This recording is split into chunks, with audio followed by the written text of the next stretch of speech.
Tengo la alegría de presentar al padre Alfredo Cuevas Hernández.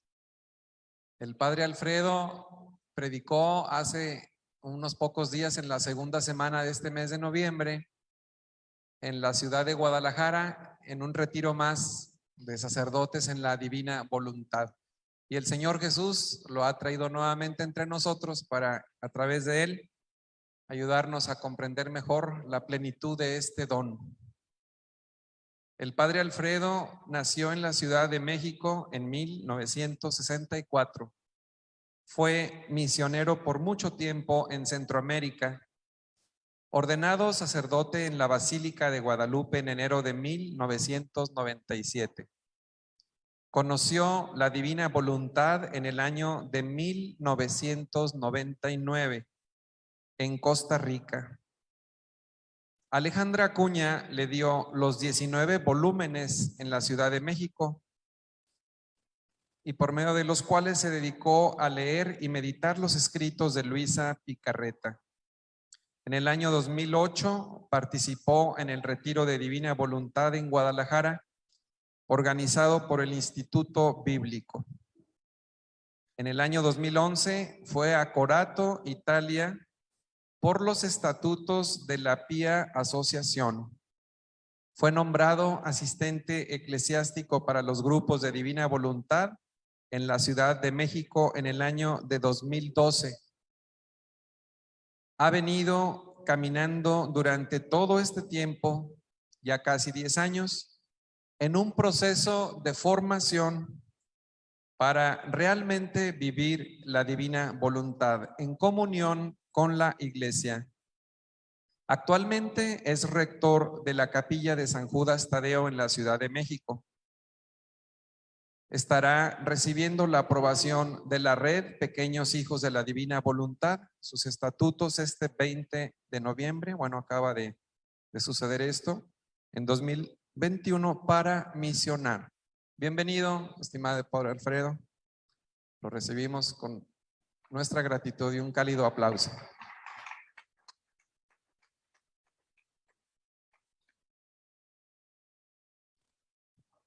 Buenos días, hermanos.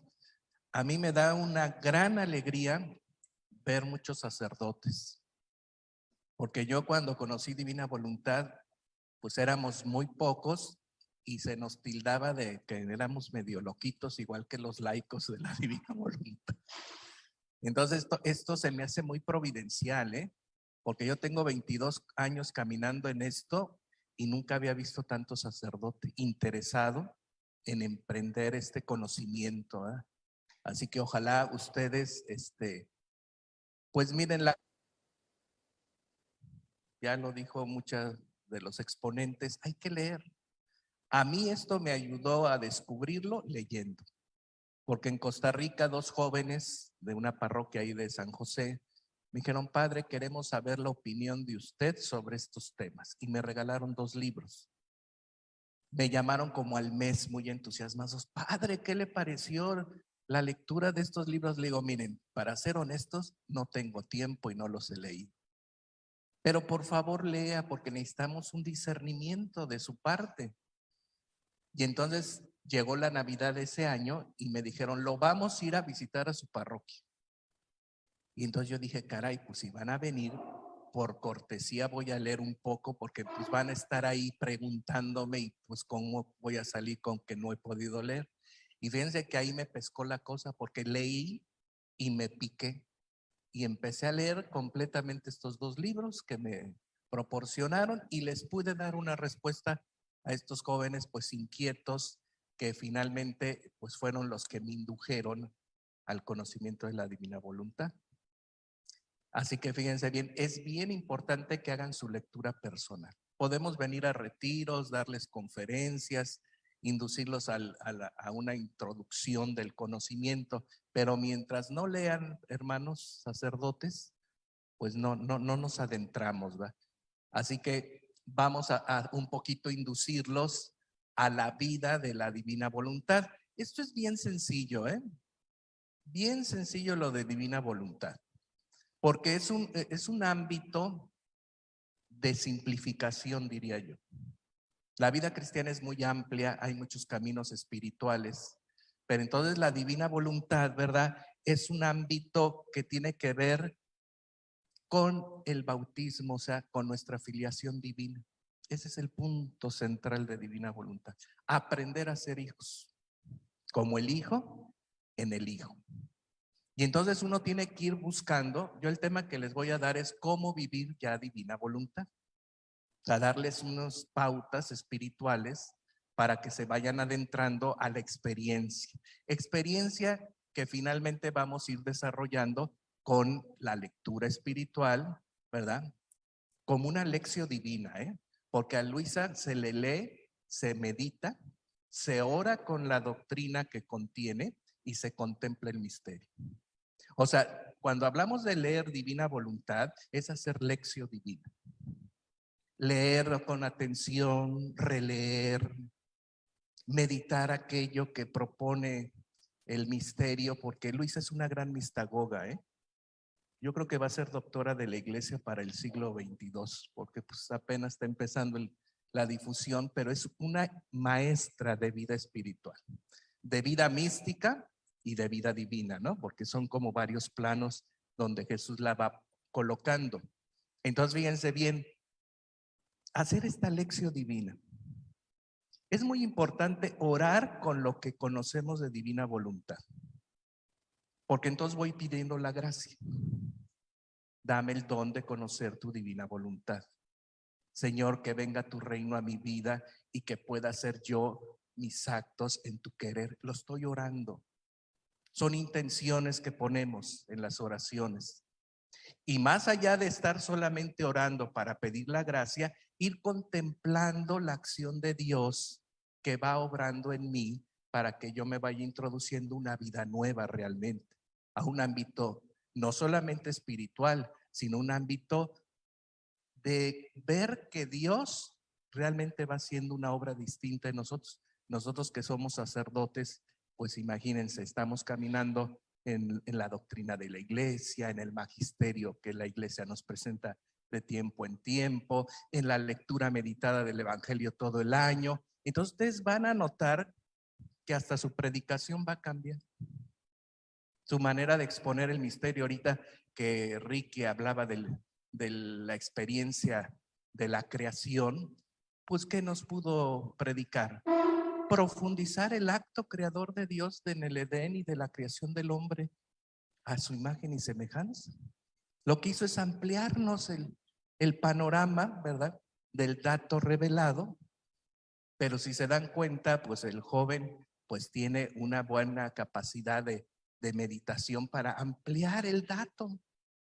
No es de tratar de decir cosas nuevas, porque las cosas nuevas ya están puestas en el evangelio, pero una luz distinta para notar en los datos de la Biblia, por ejemplo, lo que no veíamos en otro momento.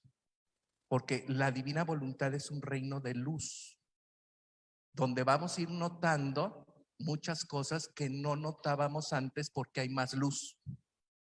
O nos ponemos la vista, la mirada de fe en algún aspecto sencillísimo, pero que no lo tomábamos en cuenta.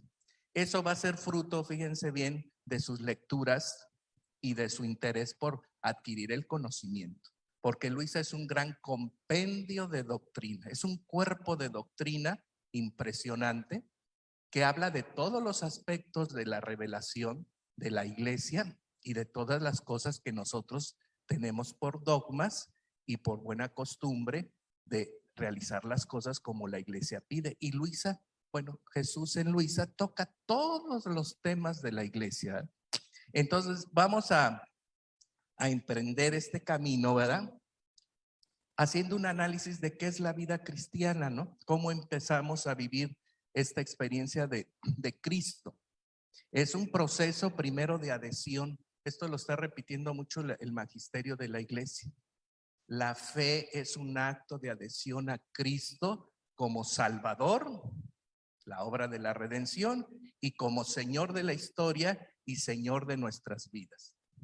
Entonces, antes de que conociéramos al Señor, ¿verdad?, rechazábamos la voluntad de Dios en la vida, el yo lo que decía Ricardo, yo soy, es lo que reinantemente vive en nuestra vida. Lo que yo decido, lo que a mí me gusta, lo que a mí me parece, y a veces hasta terriblemente lo decidimos entre lo que es bueno para mí y decido entre lo bueno y lo que es malo. Hasta allá llega el yo grandotote que tenemos, ¿no? Yo decido lo que es bueno y lo que es malo. Y así me pongo en la posición de Dios. Claro, esta vida es la vida de un pecador. Jesús está fuera de la vida. Esta persona que vive así no es cristiana. Jesús está al margen de su vida y la persona se constituye en el autor y principio de su propia vida. Cuando empezamos a conocer a Jesús y aceptamos a Jesús en la propia vida, lo incluimos en la vida. Le abrimos el corazón y la vida y le decimos que lo aceptamos.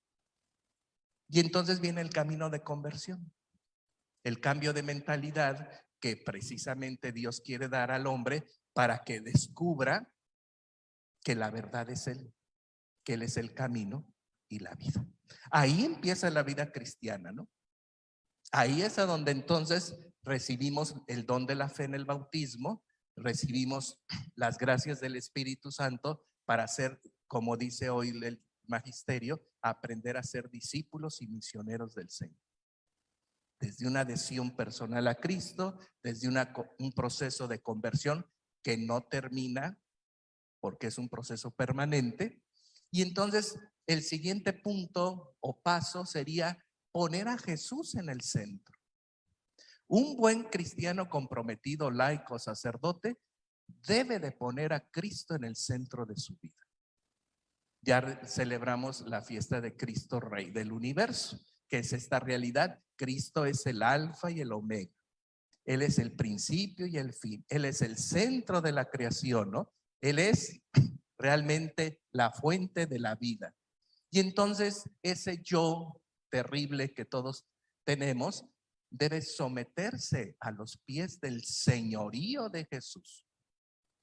El señorío de Jesús es que yo busque la voluntad de Dios en todas las cosas y me someta con humildad y con alegría porque quiero que Cristo impere.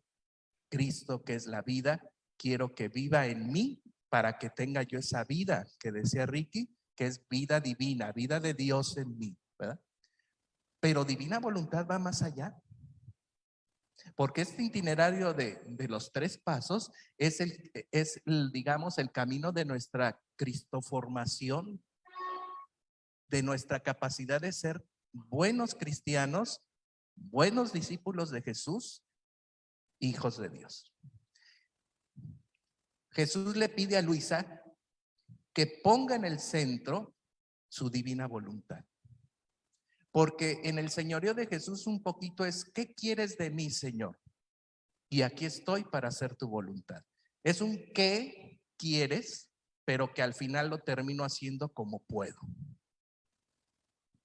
Es hacer la voluntad de Dios. En divina voluntad es aprender a vivir de la voluntad de Dios y dejar que Él obre en mí lo que Él quiere. ¿Se dan cuenta? Es un paso posterior. Entonces, divina voluntad es admitir que Dios quiere hacer su obra en mí. Y su acción es la única que es capaz de realizar lo que Él quiere. O sea, divina voluntad es dejar a Cristo que viva y obre en mí. El homenaje que le podemos hacer es entregarle nuestra razón y nuestra voluntad para que se obre conforme a sus modos divinos. Entonces, hermanos, vivir divina voluntad es aspirar a la santidad. Es decir, que dejemos que Dios obre en nosotros. Que dejemos el yo. Ese yo ahí ya no aparece. Ese yo debe morir. Debe de ser crucificado. Como dice Pablo, muertos a la carne, dejando el hombre viejo y empezando una vida en ese caminar del Espíritu que va a hacer que Cristo, lo decía Pablo, sea en mí y no más yo. Esa es divina voluntad. Ya no soy yo, sino es Cristo que vive y obra en mí. Por eso les digo que divina voluntad es algo sencillamente claro. Claro que el cómo divino, porque el qué, todos sabemos que es voluntad divina, pero ahora hay que aprender a vivir el cómo Dios quiere obrarlo y ser no obstáculo a la acción divina, sino canal para que lo obre. ¿Verdad? Entonces está fácil, ¿verdad?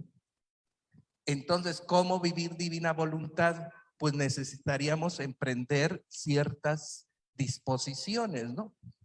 Primero, vendrá a reinar entre ustedes y se hará mi voluntad en la tierra como en el cielo. Esto es bien importante, ¿verdad? Nunca habíamos puesto atención en el Padre Nuestro, en la formulación de la venida, en la petición que hacemos del reino. Nosotros que hemos estudiado Biblia decimos, pues es que el Padre Nuestro en esta formulación que hace el evangelista es posterior a la vida apostólica, porque Jesús simplemente dijo, venga tu reino y hágase tu voluntad. Pero como en el cielo, que se haga aquí en la tierra, es una reflexión de la primera comunidad cristiana.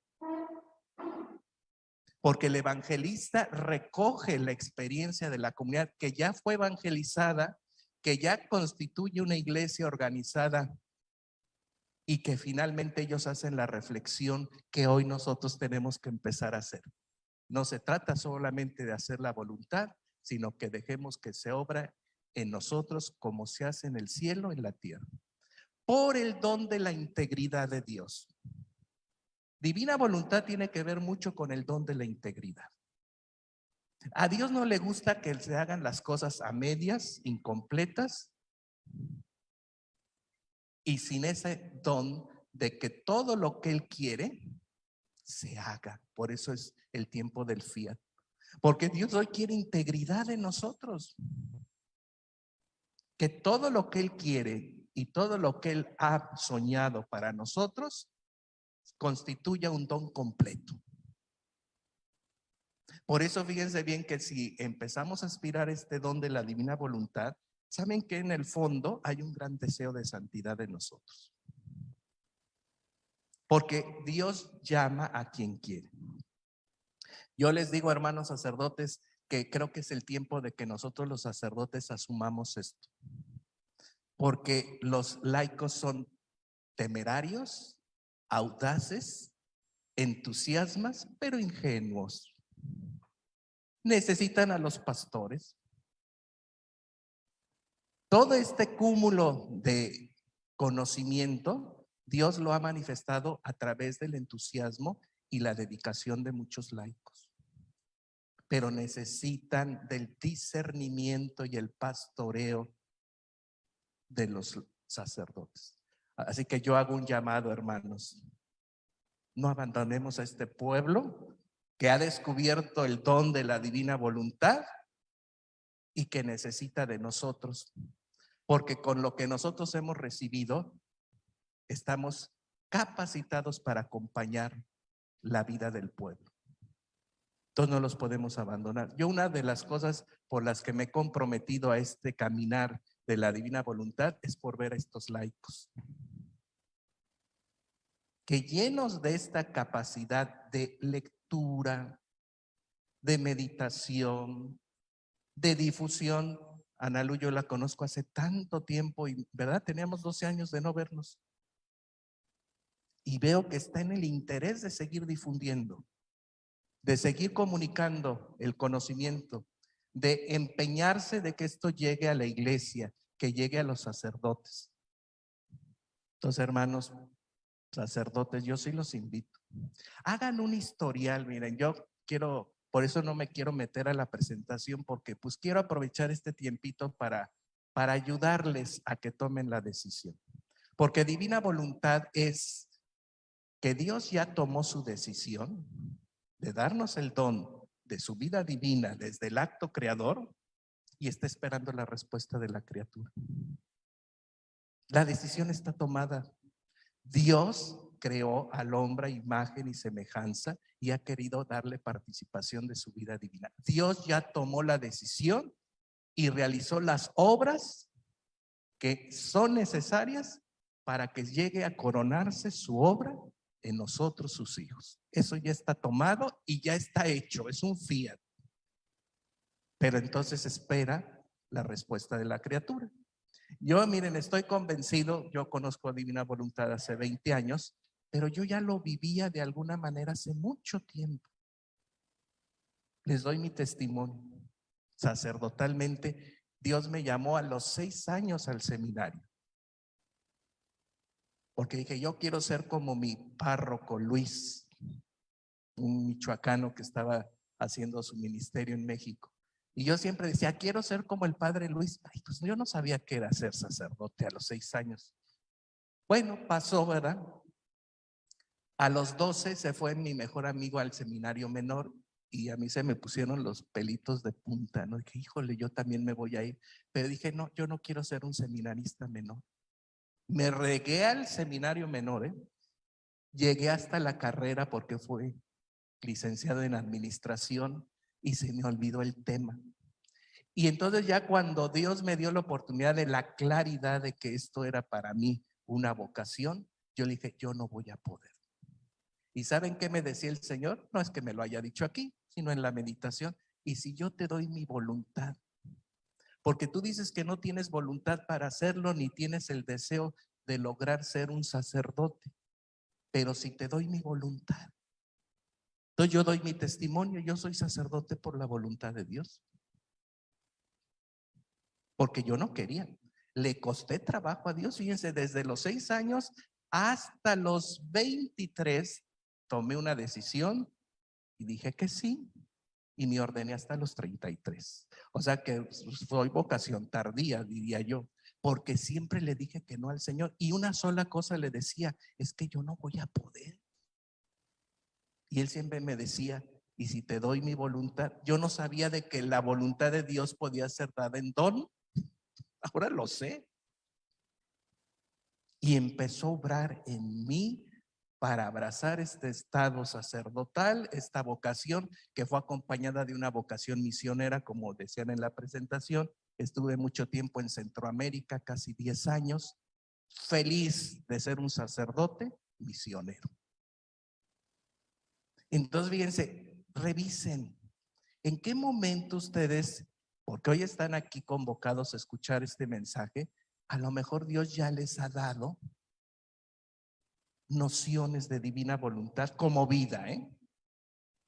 No como mandato, no como el deber que debemos cumplir todos, ¿no? De hacer la voluntad de Dios como hijos de Dios, sino el descubrir que la voluntad de Dios es obrante y es Él y ya no tú, y no porque estés en una unión transformante, ¿no? Como Conchita Cabrera de Armida, que la mencionaba aquí Ana Lúbera, que fue una mujer laica, ustedes la han de conocer, mística, apóstol, fundadoras de obras de iglesia, pero ella vivió en la unión transformante.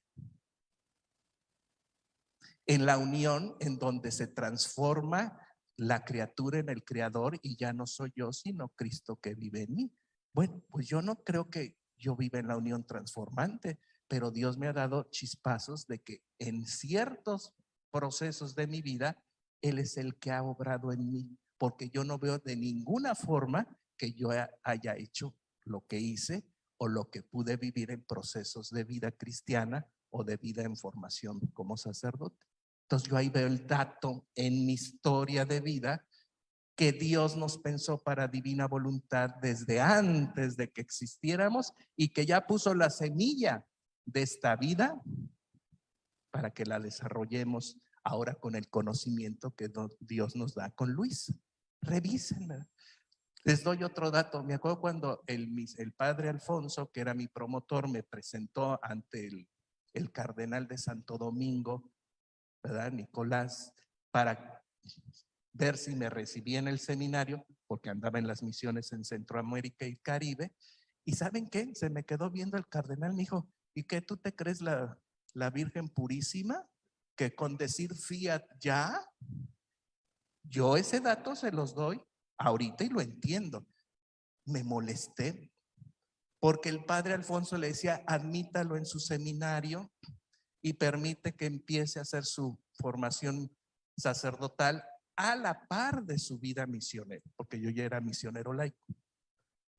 Se burló de mí el cardenal, me dijo que ¿crees que con decir como María Fiat, ya, que yo ahorita ya te dé una carta y te recomiende para que entres al seminario? Nunca me la dio. Y yo dije, bueno, pues es que si Dios lo quiere, que se haga. Pues no fue con él, fue con en otro proceso. Pero yo ahí veo el Fiat. Dios quería que yo empezara un proceso en el Fiat. No en una simple decisión del formador o mía, ¿verdad? Sino que aquí está el otro noción que nos da Luisa. El Fiat es un don obrante en la criatura para que Dios continúe el proceso de dar vida a su criatura según la participación que recibe de él. Entonces yo veo chispacitos, se los doy como un testimonio para que revisen en su historia de vida. ¿No será que a ti te anda persiguiendo el Fiat? Siempre dices que sí. Esa es otra cosa bien interesante. Yo aprendí en mi formación a siempre decir que sí. Y entonces el padre Alfonso llegaba y me decía, oye, te vamos a encomendar esto. Sí, padre, hágase. Cuente conmigo. Y por eso llegué a Centroamérica, porque nadie quería ir de los misioneros a Centroamérica y yo iba porque siempre estaba dispuesto. Pero yo lo veía no como una cosa mía, sino como una disposición espiritual que Dios puso. Entonces, miren, hermanos sacerdotes, revisen sus caminos espirituales. ¿Será que los persigue el Fiat? ¿Será que Dios les ha dado su voluntad divina para pasar procesos muy difíciles, verdad, hermanos sacerdotes? Donde otro dato que les doy es que el Señor me decía de repente en mis oraciones, no crean que tengo locuciones ni visiones, me decía, donde tú terminas, ¿verdad? Muchos nunca van a llegar. Y donde muchos ya no llegan, tú empiezas. Ay, yo decía, ¿qué me querrá decir el Señor? Sí, cierto, de mis compañeros sacerdotes, muchos ya no son sacerdotes. Y tuvimos la misma experiencia de dificultad o de obstáculos. Ellos ya no pudieron. Y yo ahí como empezaba de nuevo, con más entusiasmo, con más oportunidad de madurez y crecimiento. Chequen esto, hermanos sacerdotes. Revisen todo su itinerario seminarístico, sus primeros años de la ordenación, las encomiendas pastorales, vaya cuadro, que de repente nos mandan a unas comunidades que ni Dios quiera, ¿verdad? Y ahí nos mandan para que se haga su voluntad de que nosotros sirvamos a pesar de todas las dificultades que se presentan, y luego uno sale bien airoso, ¿no? Y sale con experiencia de vida y sale con una posibilidad de seguir adelante con más entusiasmo. Revisen.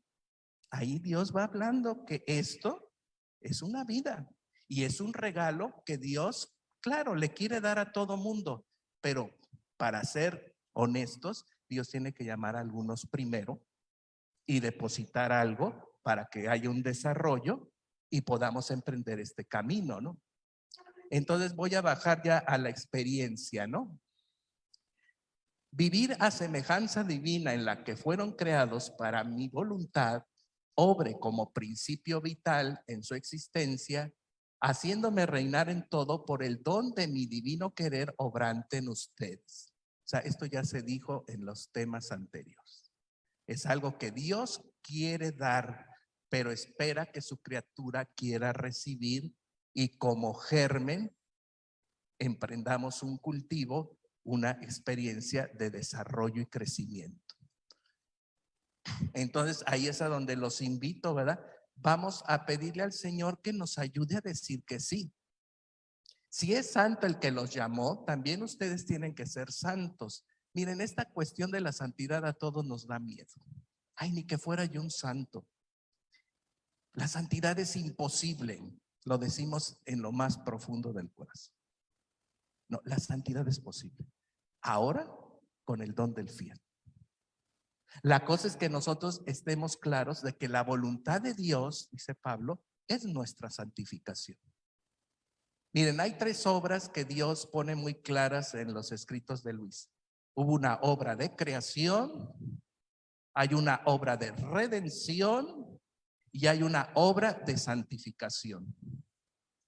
A la obra creadora se le atribuye al Padre, porque Él es el que engendra a los hijos en el Hijo y pone la semilla para una vida que quiere coronar con su finalidad y el propósito con la que fuimos creados, que fuéramos santos como santo es Dios y con su santidad divina. La obra de la redención es una mediación porque vino esta experiencia del pecado y entonces tenía que resolverse esa contingencia y a veces pensamos que con salvarnos ya hicimos mucho. No, con salvarnos hemos quedado solo a la mitad. Es decir, vivir, hermanos, una experiencia de redención. Ustedes y yo lo decimos, a veces el pueblo vive como si no fuera redimido. No conoce la gracia, no vive la reconciliación, no vive la experiencia de una nueva vida, no vive la alegría de ser hijo de Dios.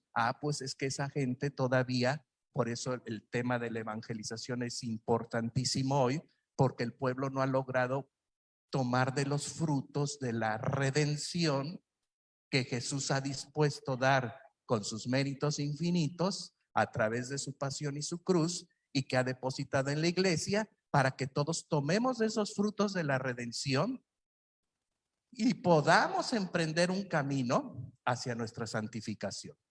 Porque la redención simplemente es un tratamiento de curación, de liberación y de volver a disponer nuestra vida para que Dios haga lo que ha querido hacer, que es llamarnos a una vida de santidad como la de Él. Entonces esto hay que resolverlo, porque es un problema en nuestra cabeza como creyentes. Aplazamos la santidad pensando que no se puede y que no es tan importante lograrlo, porque no soy un santo que pueda ser canonizado. No, eso no se trata. Se trata de que usted, si ya vive los frutos de la redención y vive una vida de redimido, le toca en turno a que sea usted caldo de cultivo para la santidad que Dios quiere. Y quitarle ese tono de que, pues, los santos son gente privilegiada. No, los santos son aquellos que han probado de tal forma la redención de Cristo, ¿verdad?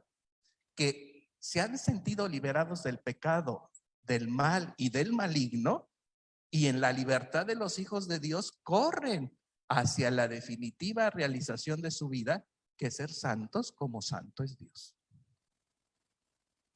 Entonces, hermanos, esto tenemos que tenerlo claro, ¿verdad? Porque de repente si estamos como medio traumados con lo de la santidad. La vida divina es santidad de santidades. Esto también yo no lo había entendido porque no tenía el dato del conocimiento. Pensamos que la santidad es pues la santidad de todos los santos de la historia de la iglesia. A eso le llama Jesús santidad humana. La santidad humana son las virtudes que practican heroicamente los cristianos. Esa santidad pues requiere mucha ascesis, mucha disciplina, mucha entrega, pero fíjense bien que divina voluntad nos pide ir más allá, porque se nos va a dar en don, no porque tú vas a hacer el ejercicio. Las virtudes espirituales perfectas, por ejemplo, Conchita Carrera de Armida, que ya es beata, se le ha reconocido que vivió las virtudes heroicas, fe, esperanza y caridad, ¿verdad? Y todas las demás virtudes en grado perfecto y espiritual, se dice. Hoy pues uno dice, pues si la santidad de los santos nos asombra, pues la santidad de santidades, que es la santidad de Dios, pues también nos deja perplejos. Pero entonces el dato en divina voluntad es que Dios quiere dar en don su voluntad para que Él logre que nosotros alcancemos santidad divina. Este es el dato, ¿verdad? Debemos creer que Dios ya quiere darlo esto y se lo va a dar al que esté dispuesto. Y no porque seas santo y perfecto, sino porque eres un hombre y una mujer de fe viva y de una experiencia de redención completa, que en turno te toca pasar a esa dimensión. Por el poder del querer divino, ¿verdad? Y por el don que Dios quiere dar para coronar su obra en nosotros y se cumpla la finalidad por la que fuimos creados. Entonces aquí hay un dato bien claro. Dios es celoso y no permitirá que su obra quede a medias y sin coronamiento. Ese es este tiempo. Es que hay que creer lo que es posible, que Dios quiere darlo y que tú estás dispuesto a recibirlo. Son puras disposiciones. Miren, para vivir en divina voluntad, vamos a bajar acá mejor. Vamos a poner qué disposiciones tengo que empezar a tener. Digo, para que ya se lleven algo concreto. Abandono. Dicen muchos santos, entre ellos Francisco de Sales, que el abandono es la virtud cristiana más perfecta. Quien vive abandonado absolutamente en las manos de Dios puede hacer que Dios obre lo que quiera en forma que pueda el que está en manos de Dios recibir todas las gracias. Ahora, el abandono, vamos a decir algo rápido, lo tenemos para cuando nos dicen, pues ya es diabético usted y tiene cáncer. Ay, pues me voy a abandonar al Señor. O sea, cuando hay algo dramático, imposible y terrible, empezamos a pensar en abandono, hermanos. No, en divina voluntad el abandono tiene que ser habitual. Es decir, tiene que ser un hábito. Me abandono a ti en la cosa más sencilla, en lo que voy a vivir hoy, en las cuestiones que voy a enfrentar mañana. Abandonarme es ponerme en tus manos realmente para que tú obres. Aquí está la clave del abandono. El abandono no es un quietismo, hermanos. Es un ponerse en manos del Creador para que pueda empezar en ti a ser una nueva criatura. Es hermosísimo el abandono, hermanos. Es más, Jesús nos lo muestra en el momento más terrible. Padre, en tus manos encomiendo mi espíritu. Esta debería ser la oración de todos los buenos cristianos. Encomendarse siempre al Señor y ponerse en sus manos. Entonces, el abandono habitual. Estas les ponemos buenas disposiciones. Por eso les digo que divina voluntad es simplemente buenas disposiciones. No vas a obrar tú. Lo que quieres es que obre Él. Y lo que tienes que hacer es que tu alma, viviendo en buena disposición, no sea obstáculo a la acción divina, sino canal para que Dios obre. La siguiente disposición, si yo estoy abandonado y no es un quietismo, tengo que ser dócil y abierto a la acción de Dios. Docilidad. Si se dan cuenta, esto perfila la espiritualidad de la infancia espiritual. Como Santa Teresita del Niño Jesús, o cuántos santos no hay de la sencillez. Dejarse llevar de la mano por el Señor. Ser dóciles, no poner resistencia y ser capaces de abrirse al Espíritu Santo, porque esa es la acción de Dios en nosotros. Dóciles y abiertos. Entonces, para que haya docilidad y estar abiertos, tenemos que trabajar para echar afuera el miedo y la inseguridad, que es muy humana. Ese no tengan miedo de Jesús. En divina voluntad no hay miedo, porque creemos en la potencia del Dios creador. Hay confianza, porque creemos en la misericordia y en la ternura infinita de Dios. ¿Se dan cuenta? Este es un tejer fino en nosotros. A mí cómo me ha costado entrar en una confianza y en una verdadera experiencia de docilidad con Dios. Se los digo sinceramente, digo, pues yo vivía de fe, pero de una fe dogmática. Ahora se trata de vivir de una fe llena de confianza, y entonces aquí venimos a la otra disposición de humildad y sencillez.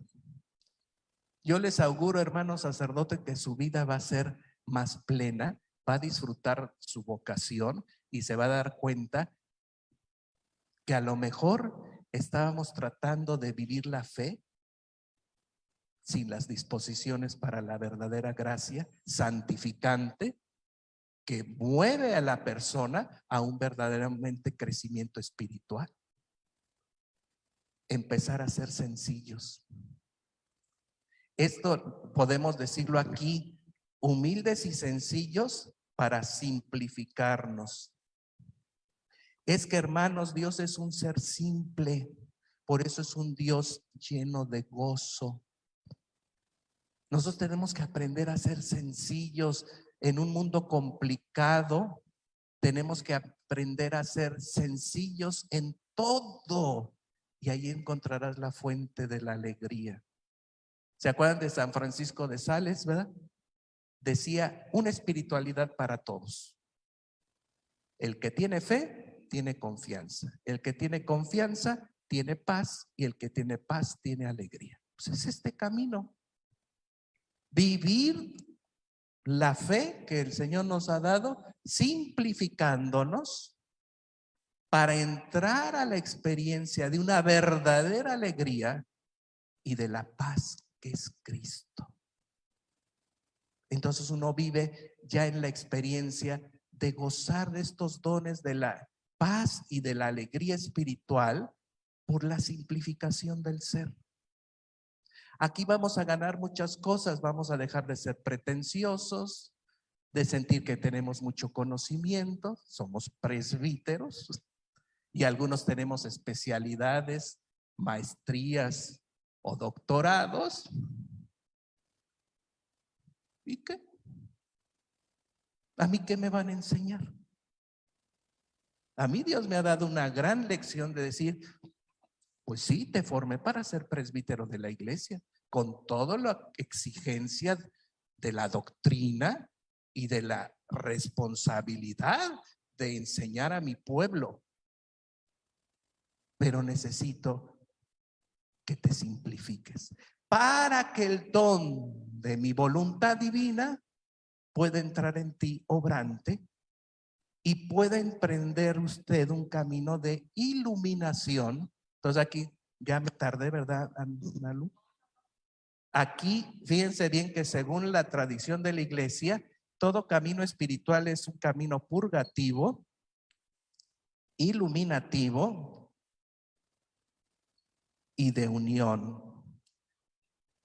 Divina voluntad pasa por los caminos del espíritu que la iglesia tiene como fuente para dar vida. Entonces nosotros tenemos que ir purgándonos. El abandonarnos en el ser humilde es cruz, hermanos, es cruz.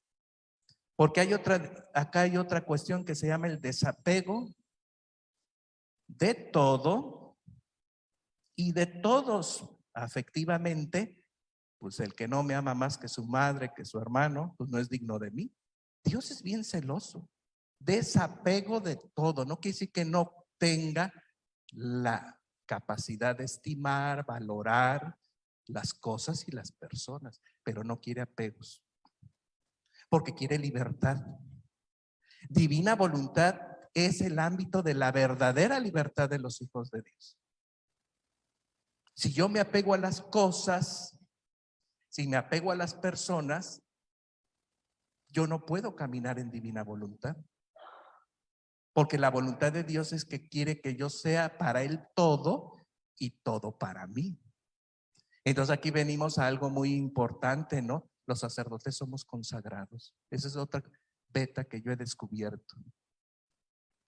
soy consagrado, no nada más presbítero, servidor a la pastoral de la iglesia y ministro del culto. Soy un ser llamado a vivir solo para Dios y todo para Él, como una monja contemplativa. Igual, somos consagrados, dedicados a Dios como persona, según carisma, ministerio y lo que usted quiere y mande. Eso también yo lo he ganado. Digo, ay Señor, pues la verdad no tenía conciencia de ser un consagrado. Porque como no tenemos votos los diocesanos, pero eso no tiene que ver nada.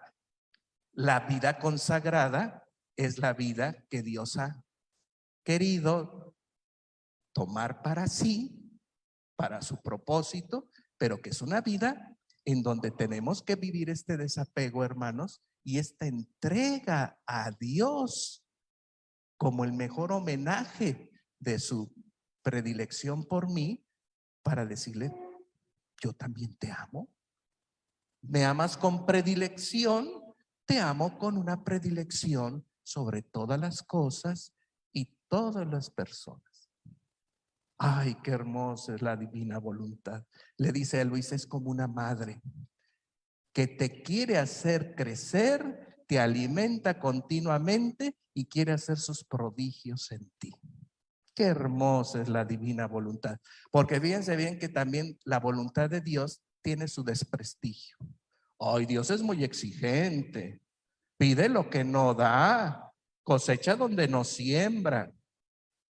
Y sentimos la tiranía de la voluntad de Dios sobre nosotros. No, Jesús dice, es como una madre que quiere dar vida primero, porque esa es una madre entre todo, que alimenta y quiere hacer crecer a su criatura y le quiere mostrar sus prodigios. Entonces, hermanos, miren, estas buenas disposiciones, si quieren empezar a vivir divina voluntad, empiecen por practicar el abandono en cosas sencillas y menuda y tonta si quieren. Claro que hay que aprender a ser niños, porque el que no sea como niño no entrará al reino de los cielos. Entonces uno empieza a tener esta práctica espiritual. Bueno, me voy abandonando en todo, tomando una actitud, si quieren, infantil, porque yo puedo hacer esto, pero quiero que lo hagas tú. Quiero que esto tú lo tomes porque yo te lo entrego y me pongo en tus manos para que ya no sea yo, sino tú. Entonces ese yo que veíamos en el esquema anterior, hay que devastarlo. No es en automático, ya soy presbítero, ya tengo años de ministerio, el yo ya se devastó. No, eso hay que irlo devastando con estas buenas disposiciones, abiertos al Espíritu Santo, a su acción, buscando sobre todo esta virtud de la humildad y la mansedumbre, hermanos, porque nos violentamos los presbíteros con cualquier cosa. Contrarías mi juicio, no me colaboras en mi proyecto de pastoral, no tomas en cuenta lo que te dije, y con los laicos comprometidos peleamos mucho. Ahora que hay consejo para esto y consejo para el otro y sinodalidad, ¡ay, qué barbaridad! Trabajar con nuestros hermanos laicos requiere un corazón de pastor manso, saber escuchar. Oye, a mí cómo me ha costado este trabajo allá en la arquidiócesis de la sinodalidad, porque escuchar es un ejercicio del Espíritu. Y mostrándome Dios lo que quiere, Dios me contraría para que sea capaz de ser humilde y manso y descubrir que también Dios actúa en el otro, no nada más en ti porque tienes la autoridad y el nombramiento, ¿no? Fíjense todo lo que podemos ganar, hermanos presbíteros, si empezamos a tomar en cuenta. Se los repito, aquí nadie está por equivocación. Nadie viene a mí si yo no los llamo. Y nos está llamando para terminar, ¿no? Porque no puedo decir todo lo que quería decir. Nadie, fíjense bien, de los que está aquí, puede decir que viene por casualidad. A mí me pescaron 2 jóvenes costarricenses con 2 libritos y una lectura de fines de semana hace 22 años. Me pescó el Señor. Luisa tiene 36 volúmenes. Pues ya lo leí varias veces, hermano. Es que los libros de Luisa es el mejor bestseller que he leído. Te picas y hasta que no terminas, ¿no? Ahorita con la pandemia decidí volver a tomar los volúmenes y ayer terminé el volumen 33, así que yo creo que para Navidad o Año Nuevo estoy terminando los 36 volúmenes, leyendo diario un par de hojas. Diario, abordando un montón de temas que nosotros conocemos, pero con una luz meridiana, ¿no? Porque la luz que Dios da en los escritos es la luz del mediodía, el sol allá arriba iluminándote una cantidad de cosas que uno dice, carambas, pues esto yo no lo había visto así, porque no se trata de una nueva revelación, cuidado, no se trata de una nueva revelación, sino de que comprendamos con amplitud lo que Dios quiere en lo que ya nos ha pedido y que quiere que lo hagamos de una forma como Él, de modo divino. Así que miren, hermanos, les dejo esta tarea, actúen de esta forma. Claro que para el diocesano esto podría ser una espiritualidad y puede usted decir, yo no tengo esta espiritualidad. Pero si nosotros somos honestos, podemos decir, no podemos abordar un don espiritual sin emprender los principios espirituales que permitan que lo que Dios ofrece en un camino pueda ser un don en posesión. Un franciscano, si no practica los términos de la minoridad, pues no va a llegar ni como su padre Francisco, ni a gozar del gozo del evangelio en su pobreza espiritual. Entonces, aquí hay un principio de teología espiritual. Queremos recibir este don, tenemos que hacer camino espiritual. Camino de especificidad. Estos son los tonos o los matices del camino de la divina voluntad para que podamos recibir en don, que no es una bicoca, hermanos, en don la voluntad divina, obrante. Es que esto es un prodigio y uno se da cuenta y dice, caray, pues con razón he podido, con razón esto Dios me lo pide porque soy depositario de este don para obrar en favor de lo que Dios obra en todo y en todos. Esto va a hacer mucho bien a la iglesia, a muchos, a través de ti. Y no porque tú puedas ser capaz, sino porque hay que hacer camino espiritual. Por eso ya no les digo más, hagan este camino, son disposiciones. Me dispongo a vivir así en términos espirituales, en el ámbito de mi vida, en el estado que tengo, en mi ministerio, hermanos, empezar a vivir así. Entonces yo ahora cuando doy la homilía digo, Señor, me pongo en tus manos, me abro a la acción de tu espíritu, te pido que me simplifiques y me ayudes a que lo que voy a hacer no lo haga yo, sino tú en mí. Y entonces la gente al final de la misa me dice, Padre, qué homilía tan interesante. Digo, pues ¿sabes qué? A mí me ayudó más que a ti porque lo que yo dije para mí también fue una gran novedad y sin presunción, sino constatación real de que las cosas se empiezan a presentar en su manera de vivir y de ejercer su ministerio de una forma distinta que todo mundo lo nota. Y te das cuenta entonces que con verdadera humildad esto no proviene de ti. Que Dios me los bendiga, hermanos. Me dio mucho gusto venir hasta acá. Nunca había venido yo a Monterrey porque pues, yo soy de la arquidiócesis y ustedes saben que nosotros no andamos del tingo al tango, ¿verdad? Estamos en nuestra iglesia local, en nuestra iglesia particular. Pero cuando me dijeron va a haber sacerdotes, ¿verdad? Yo quiero ir. Que Dios los bendiga, hermanos.